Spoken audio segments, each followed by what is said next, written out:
The world completely lost its compass today. In a sudden, devastating announcement that has shattered the heart of the global music community, the family of Dolly Parton confirmed that the undisputed queen of country music passed away at the age of 80. She departed this life at the Vanderbilt Ingram Cancer Center in Nashville, Tennessee, following a brief, fiercely private battle with illness.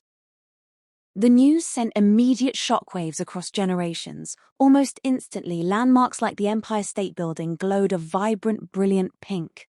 Global icons from every corner of the industry poured their grief into public memorials. Yet it was a raw, deeply emotional letter from Taylor Swift that truly captured the heavy heart of a generation. Taking to social media to lead a global audience in mourning, Swift didn't just write a standard celebrity condolence note. She penned an architectural blueprint of gratitude, revealing how Dolly Parton single-handedly walked through the fire of a cutthroat, male-dominated industry so that future generations of women could run through the open fields.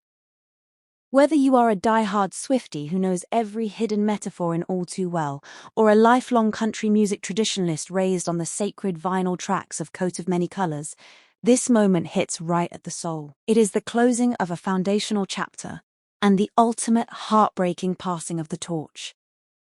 Taylor Swift's public mourning did not rely on generic platitudes. Instead, she laid bare her deep reverence for the woman who fundamentally built the framework for the modern female music career. In a heartfelt statement, Swift wrote, "The world feels entirely hollow today. It is impossible to fully process an earth that doesn't have Dolly Parton walking upon it, scattering her unique brand of stardust, kindness, and unfiltered genius wherever she goes. To call her a legend feels like a massive understatement. Dolly was the architect of our freedom.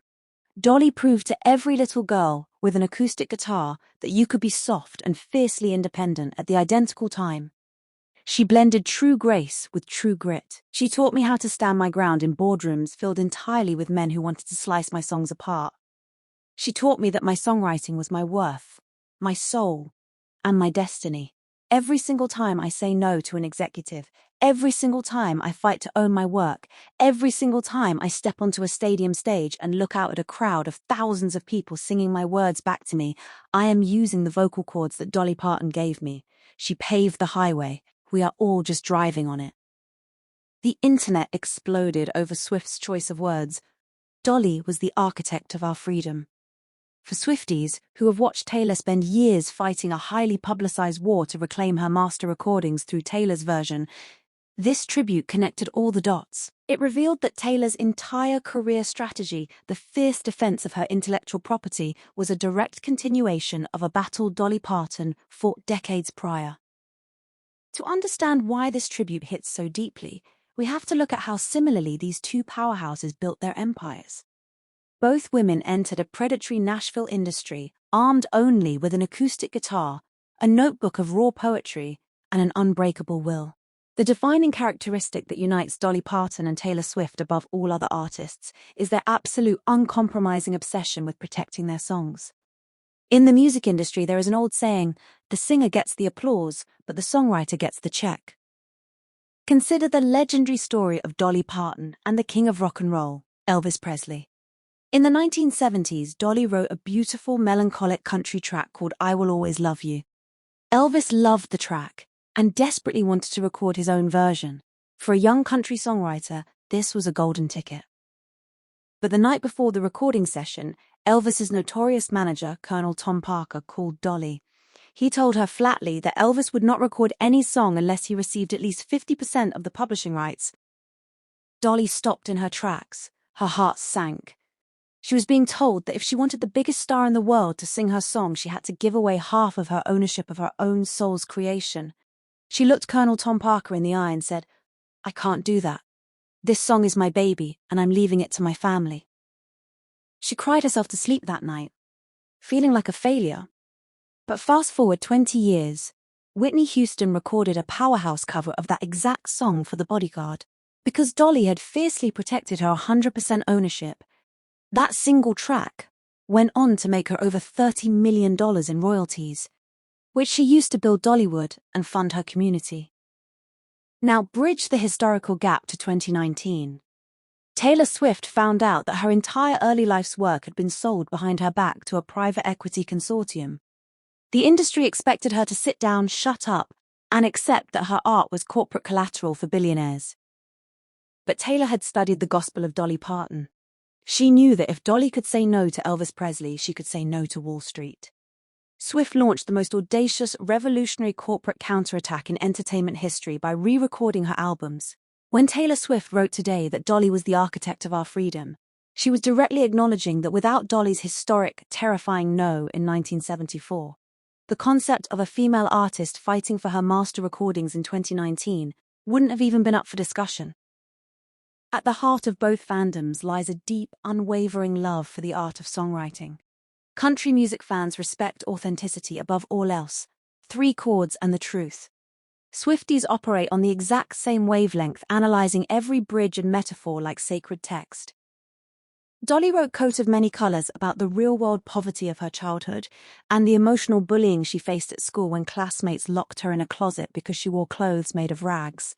Decades later, Taylor wrote The Best Day, capturing the universal isolation of a 13-year-old coming home crying because her peers had systematically excluded her from the lunch table. Both songs took a deeply painful, embarrassing childhood memory and turned it into a comforting blanket for anyone who has ever felt unloved. When Dolly was boxed in by critics who dismissed her because of her hyper-feminine, glamorous image, she leaned into it, famously declaring, "I'm not offended by all the dumb blonde jokes because I know I'm not dumb. And I also know I'm not blonde." Taylor faced similar trivialization early in her career, with critics reducing her narrative genius to just writing songs about her ex-boyfriends. Instead of changing, she leaned in, weaponizing that criticism to write Blank Space. Both women took the weapons used against them and melted them down into platinum records. For years, there has been a lingering tension between old-school country purists and modern pop audiences. Some traditionalists felt abandoned when Taylor left Nashville for the pop charts of Los Angeles and New York. Meanwhile, younger pop fans didn't always appreciate the rich history of the acoustic roots that built Taylor's foundation. This emotional tribute completely dismantles that divide, acting as a massive bridge across generations. For country fans, it proves that Taylor has never forgotten her roots. It shows immense humility for the biggest pop star on earth to look back at the Grand Ole Opry lineage and say, "I am nothing without the women who came before me." For Swifties, it serves as a beautiful history lesson. It introduces millions of Gen Z and Alpha fans to the revolutionary spirit of Dolly Parton, showing them that the themes of independence and female empowerment didn't start in 2006. They started in the hills of Appalachia. To solidify this passing of the philanthropic torch, Taylor Swift and Travis Kelce have reportedly issued a massive, multi-million-dollar foundational endowment to Dolly's signature charity, the Imagination Library, ensuring that Dolly's mission to mail free books to children worldwide will remain fully funded for the next 50 years. The physical body of Dolly Parton may have left this earth, but her spirit is completely indestructible. It lives on in the chords of every country song written on a porch, in the millions of children opening up a free book, and most vividly in the career of Taylor Swift. The torch has been integrated into a beacon that will light the way for centuries to come.